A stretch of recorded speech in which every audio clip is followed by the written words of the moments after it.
আপনি কি কখনো এমন কোনো মন্দিরের কথা শুনেছেন যেখানে প্রবেশ করতে হয় পাহাড়ের নিচে অন্ধকার এক গুহার গভীরে? আপনি কি জানেন এমন এক স্থান আছে যেখানে ৩৩ কোটি দেবতা একসঙ্গে অবস্থান করেন? একটাই গুহা, আর তাতেই কি করে দেখা মিলে ব্রহ্মা, বিষ্ণু, শিব ও মাতা কালী। আজ চলুন পর্দা সরিয়ে জানি পাতাল ভুবনেশ্বরের অলৌকিক কাহিনী। উত্তরাখণ্ডের পিথোরগড় জেলার পাহাড়ে ১৩৫০ মিটার উচ্চতায় অবস্থিত এক আশ্চর্য গুহা মন্দির, যার গভীরতা প্রায় ৯০ ফুট। ক্রেতা যুগে অযোধ্যার রাজা ঋতুপর্ণ এই গুহায় প্রথম সন্ধান পান।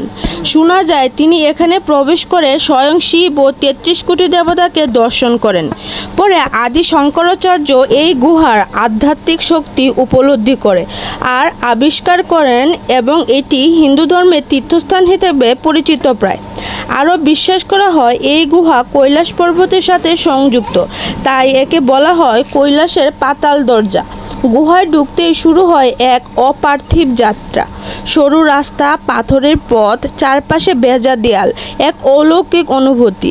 ভিতরে রয়েছে প্রাকৃতিকভাবে গঠিত শিবলিঙ্গ, গণেশের কাটা মাথা, শীষনাগের ফনা, বিষ্ণুর চক্র, ব্রহ্মার কমণ্ডল, কালভৈরবের মুখ, যমরাজের আসন। এখানে রয়েছে ৪টি দ্বার: পাপদ্বার, ধর্মদ্বার, রণদ্বার ও মুখ্যদ্বার।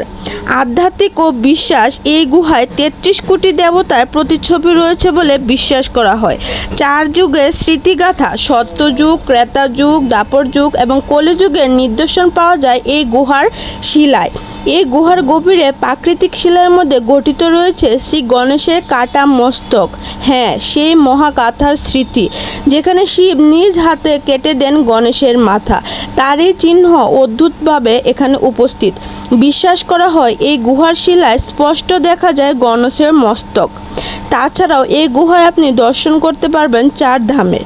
পাতাল ভুবনেশ্বর শুধুমাত্র একটি মন্দির নয়, এটি এক আধ্যাত্মিক অভিজ্ঞতা, এক অলৌকিক রহস্য এবং আমাদের শাশ্বত সংস্কৃতির জীবন্ত প্রতিচ্ছবি।